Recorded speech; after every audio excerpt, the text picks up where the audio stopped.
Chapter 11 real culinary skills. সবার একসাথে মরে যাওয়াই কি স্বাভাবিক? আমি যে এখনও বেঁচে আছি এতেই খুব খুশি। বেঁচে আছি বলে নিজেকে কি খুব ভাগ্যবান মনে করা উচিত? ক্লাইন শিউরে উঠল। সে দ্রুত দরজার দিকে দৌড়ে গেল, পুলিশদের ধরে ফেলবে বলে। তাদের কাছে গিয়ে নিরাপত্তা চাইবে। কিন্তু দরজার হ্যান্ডেলটা ধরার সাথে সাথেই সে হঠাৎ থেমে গেল। ওই অফিসারটা এত ভয়ঙ্কর সব কথা বলল, তাহলে ওরা আমাকে নিরাপত্তা দিচ্ছে না কেন? আমি তো এই ঘটনার একজন গুরুত্বপূর্ণ সাক্ষী বা হয়তো কোনো বড় সূত্র। ওরা কি এতই অসাবধান, নাকি ওরা আমাকে পরীক্ষা করছে? হয়তো এটা কোনো টোপ। ক্লাইনের মাথায় হরেক রকম চিন্তা ঘুরপাক খেতে লাগল। তার সন্দেহ হল পুলিশ হয়তো গোপনে তার ওপর নজর রাখছে, দেখছে সে কি করে। এই চিন্তাটা মাথায় আসতেই সে বেশ শান্ত হয়ে গেল। আগের মতো আর ভয় লাগল না। সে খুব ধীরে ধীরে দরজাটা খুলল। তারপর কাঁপা কাঁপা গলায় সিঁড়ির দিকে তাকিয়ে চিৎকার করে বলল, তোমরা আমাকে পাহারা দেবে তো, তাই না? Tap tap tap. পুলিশদের দিক থেকে কোনো উত্তর এল না। কাঠের সিঁড়ির ওপর তাদের চামড়ার জুতোর শব্দের ছন্দেও কোনো পরিবর্তন হল না। আমি জানি তোমরা ঠিকই আমার খেয়াল রাখবে, ক্লাইন আবার চিৎকার করে বলল। তার গলায় একটা কৃত্রিম বিশ্বাসের সুর। সে এমনভাবে অভিনয় করার চেষ্টা করছিল যেন বিপদে পড়া একজন সাধারণ মানুষ এভাবেই চিৎকার করে। পায়ের শব্দগুলো আস্তে আস্তে দূরে সরে গিয়ে অ্যাপার্টমেন্টের নিচের তলায় মিলিয়ে গেল। ক্লাইন নাক কুঁচকে একটু হাসল। মনে মনে বলল, প্রতিক্রিয়াটা কি একটু বেশি নকল হয়ে গেল? এদের অভিনয়ের হাত একদমই ভালো না। সে তাদের পেছনে দৌড়াল না, উল্টো রুমে ফিরে গিয়ে পেছনের দরজাটা আটকে দিল। পরের কয়েক ঘণ্টা ক্লাইন ঠিক সেভাবেই কাটাল, যেটাকে তার চেনা সেই ফুরাহলিক এম্পায়ার বা চীনে অস্থিরতা, স্নায়ুর চাপ আর উল্টাপাল্টা বিড়বিড় করা বলত। আশেপাশে কেউ নেই জেনেও সে অভিনয়ে কোনো খামতি রাখল না। সে মনে মনে নিজেকে নিয়ে হাসল। একেই বলে একজন অভিনেতার আসল প্রস্তুতি। সূর্য যখন পশ্চিমে হেলে পড়ল, দিগন্তের মেঘগুলো লালচে কমলা আভা নিল।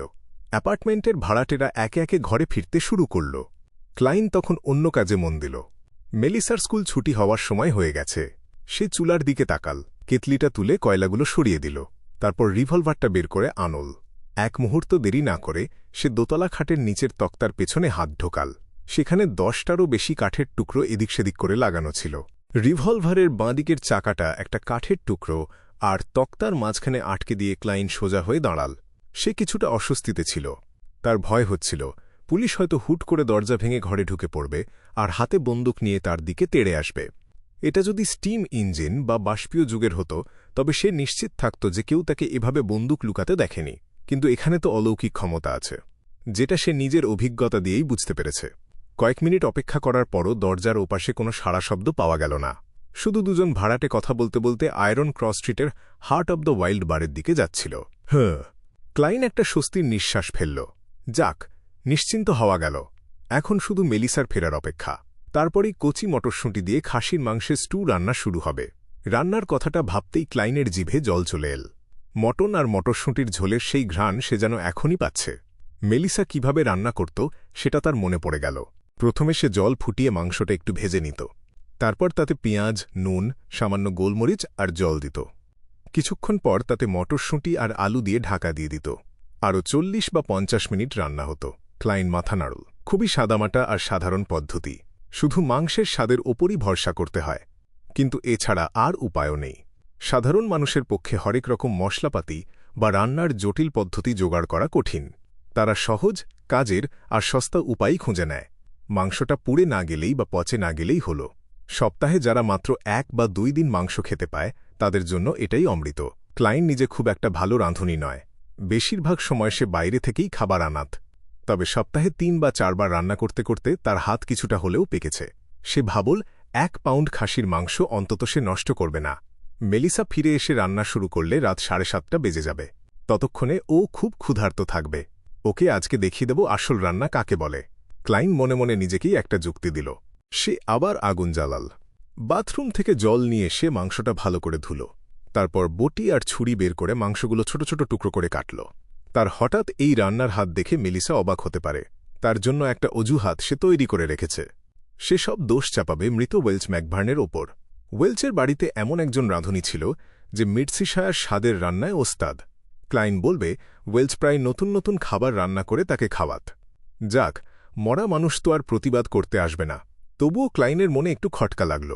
এটা তো অলৌকিক ক্ষমতা সম্পন্ন দুনিয়া। এখানে মৃতরা যে কথা বলতে পারে না তার কোনো গ্যারান্টি নেই। এই ভেবে সে একটু কুণ্ঠাবোধ করল। সেসব আজেবাজে চিন্তা মাথা থেকে ঝেড়ে ফেলে সে মাংসগুলো একটা বাটিতে নিল। তারপর মশলার কৌটো থেকে 1 চামচ নুন বের করল। নুনটা ছিল বেশ খসখসে আর কিছুটা হলদেটে। সাথে একটা ছোট বোতল থেকে খুব সাবধানে কয়েক দানা গোলমরিচ নিল। তারপর মাংসের সাথে সব মাখিয়ে ম্যারিনেট করে রাখল। সে সসপ্যানটা চুলার ওপর বসাল। সেটা গরম হতে হতে গতকালের গাজর আর আজকের কেনা পেঁয়াজগুলো কুচি কুচি করে কাটল। সব প্রস্তুতি শেষ করে সে আলমারি থেকে একটা ছোট কৌটো বের করল। তাতে খুব সামান্যই লার্ড বা চর্বি অবশিষ্ট ছিল। ক্লাইন 1 চামচ চর্বি নিয়ে কড়াইয়ে দিল। সেটা গলে যেতেই তাতে গাজর আর পেঁয়াজ দিয়ে কিছুক্ষণ নাড়ল। যখন সুন্দর একটা ঘ্রাণ বেরোতে শুরু করল, ক্লাইন সব মাংস কড়াইয়ে ঢেলে দিল। বেশ কিছুক্ষণ ধরে মাংসগুলো ভাজল। এই সময় রান্নার ওয়াইন বা অন্তত রেড ওয়াইন দিলে ভালো হতো, কিন্তু মোরেত্তি পরিবারের ভাগ্যে সেসব বিলাসিতা নেই। সপ্তাহে 1 গ্লাস বিয়ার জোটাতেই তাদের হিমশিম খেতে হয়, তাই যা আছে তা দিয়েই কাজ সারতে হল। সে কিছুটা গরম জল ঢেলে দিল। মিনিট 20 সেদ্ধ করার পর সে ঢাকনাটা খুলল। তাতে কচি মটরশুঁটি আর আলুর টুকরো দিয়ে দিল। সাথে আরও 1 কাপ গরম জল আর 2 চামচ নুন। ঢাকনাটা আটকে দিয়ে সে চুলার আঁচ কমিয়ে দিল। একটা তৃপ্তির নিঃশ্বাস ফেলে সে তার বোনের ফেরার অপেক্ষা করতে লাগল। এক এক করে মিনিট কাটছিল।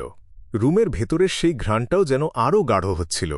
মাংসের লোভনীয় গন্ধ, আলুর সোঁদা ঘ্রাণ আর পেঁয়াজের সতেজ সুবাস সব মিলেমিশে একাকার। ক্লাইন মাঝে মাঝেই পকেট ঘড়ি বের করে সময় দেখছিল আর জিভের জল গিলছিল। আরও প্রায় 40 মিনিট পর সিঁড়িতে ছন্দময় পায়ের শব্দ শোনা গেল। তালা খোলার শব্দ হল, দরজার হ্যান্ডেল ঘুরল। দরজা খুলে গেল। ভেতরে ঢোকার আগেই মেলিসা অস্ফুট স্বরে বলল, খুব সুন্দর গন্ধ আসছে তো। হাতে ব্যাগ নিয়েই সে চুলার দিকে এক পলক তাকাল। তুমি এটা রান্না করেছ? মেলিসা তার মাথার টুপিটা খুলতে যাচ্ছিল, তার হাত মাঝপথেই থেমে গেল। সে অবাক হয়ে ক্লাইনের দিকে তাকিয়ে রইল। সে নাক টেনে ঘ্রাণটা আরও ভালো করে নিল। তার চোখের চাউনি নরম হয়ে এল। মনে হল সে কিছুটা আশ্বস্ত হয়েছে। তুমি সত্যিই এটা বানিয়েছ? সে আবারও জিজ্ঞেস করল, তোমার কি ভয় লাগছে আমি মাংসটা নষ্ট করে ফেলেছি? ক্লাইন হেসে পাল্টা প্রশ্ন করল। উত্তরের অপেক্ষা না করেই সে বলল, চিন্তা করো না, আমি ওয়েলসকে বলেছিলাম ওর রাঁধুনির কাছ থেকে এই পদটা শিখে নিতে। তুমি তো জানোই ওর রাঁধুনি খুব ভালো রান্না করে। প্রথমবার বানালে। মেলিসার কপালে ভাঁজ পড়ল, তবে সেই মাংসের গন্ধে ভাঁজটা আবার মিলিয়েও গেল। দেখে তো মনে হচ্ছে আমার বেশ প্রতিভা আছে। ক্লাইন হাসল। রান্না প্রায় শেষ। তোমার বই আর টুপিটা এক জায়গায় রাখো। বাথরুমে গিয়ে হাত মুখ ধুয়ে নাও, তারপর চেখে দেখো। আমি কিন্তু বেশ আত্মবিশ্বাসী। ভাইয়ের এমন গুছিয়ে কথা বলা আর শান্ত হাসি দেখে মেলিসা দরজার কাছে কেমন জানি থমকে দাঁড়িয়ে রইল। মাংসটা কি আরও বেশি সেদ্ধ করতে চাও? ক্লাইন হাসতে হাসতে তাড়া দিল। ওহ, আচ্ছা আচ্ছা। মেলিসা যেন সম্বিত ফিরে পেল। সে দ্রুত ঘরের ভেতর চলে এল। সসপ্যানের ঢাকনা খুলতেই ক্লাইনের চোখের সামনে গরম ভাব বেরিয়ে এল। মটরশুঁটি আর মাংসের স্টুয়ের পাশে 2টো রাই ব্রেড রাখা ছিল, যাতে রুটিগুলো সেই ঝোলের স্বাদ আর তাপ শুষে নিয়ে নরম হয়ে যায়। মেলিসা যখন তার জিনিসপত্র গুছিয়ে আর হাত মুখ ধুয়ে ফিরে এল, ততক্ষণে টেবিলে ধোঁয়া ওঠা মটরশুঁটি, মাংস, আলু আর গাজরের স্টু সাজানো। প্লেটে রাখা 2টো রাই ব্রেডের গায়েও মাংসের ঝোল লেগে চমৎকার দেখাচ্ছে। নাও, শুরু করো। ক্লাইন কাঠের কাঁটা চামচ আর চামচ এগিয়ে দিল। মেলিসা তখনও কিছুটা ঘোরের মধ্যে ছিল। সে আর না করল না। কাঁটা চামচ দিয়ে একটা আলু তুলে মুখে দিল। আলুর সেই নরম স্বাদ আর ঝোলের ঘ্রাণে তার মুখ ভরে গেল। সে দ্রুত কয়েক গ্রাসে আলুটা খেয়ে ফেলল। এবার মাংসটা খেয়ে দেখো। ক্লাইন ইশারায় প্লেটটা দেখাল। সে নিজেও একটু আগে চেখে দেখেছে। তার মনে হয়েছে রান্নাটা মোটামুটি পাশের নম্বর পাবে। তবে এমন একটা মেয়ের জন্য এটা অমৃতের সমান যে দুনিয়ার খুব কম ভালো খাবারই খেয়েছে। তাছাড়া সে তো মাঝে মধ্যে একটু মাংস পায়। মেলিসার চোখে মুখে এক অদ্ভুত আগ্রহ। সে খুব সাবধানে 1 টুকরো মাংস মুখে নিল। মাংসটা ছিল ভীষণ নরম। মুখে দিতেই যেন গলে গেল। মাংসের সেই সুস্বাদু রস আর ঘ্রাণ তার সারা মুখে ছড়িয়ে পড়ল। এমন স্বাদ সে আগে কখনো পায়নি। মেলিসা যেন আর থামতেই পারছিল না। সে যখন নিজের খেয়াল করল, ততক্ষণে বেশ কয়েক টুকরো মাংস খাওয়া হয়ে গেছে। আমি ক্লাইন, এটা তো তোমার জন্য রাখা উচিত ছিল। মেলিসা লজ্জায় রাঙা হয়ে আমতা আমতা করতে লাগল। আমি রান্নার সময় একটু চেখে দেখেছি। এটা একজন রাঁধুনির অধিকার। ক্লাইন হাসি মুখে তার বোনকে শান্ত করল। সে নিজেও খেতে শুরু করল। কখনো 1 টুকরো মাংস, কখনো 1 চামচ মটরশুঁটি। মাঝে মধ্যে চামচ রেখে রুটির টুকরোটা ঝোলে ডুবিয়ে মুখে দিচ্ছিল। মেলিসা এবার আশ্বস্ত হয়ে আবার খাওয়াতে মন দিল। সত্যিই খুব চমৎকার হয়েছে। মনেই হচ্ছে না তুমি এটা প্রথমবার বানালে। মেলিসা খালি প্লেটের দিকে তাকিয়ে মন থেকে প্রশংসা করল। এমনকি ঝোলটুকুও সে শেষ করে ফেলেছে। ওয়েলচের রাঁধুনির কাছে এটা কিছুই না। আমার হাতে যখন টাকা আসবে তখন তোমাকে আর বেনসনকে কোনো ভালো রেস্টুরেন্টে নিয়ে গিয়ে খাওয়াবো। ক্লাইন বলল। সে নিজেও যেন সেই দিনটার জন্য অপেক্ষা করতে শুরু করল। তোমার ইন্টারভিউটা। উঁখ। মেলিসা কথা শেষ করতে পারল না, কারণ তার পেট থেকে তৃপ্তির একটা ঢেকুর বেরিয়ে এল। সে দ্রুত মুখে হাত দিল। তার চেহারায় রাজ্যের লজ্জা। সব দোষ এই মাংস আর মটরশুঁটির স্টুয়ের। এটা যে কেন এত স্বাদ হল।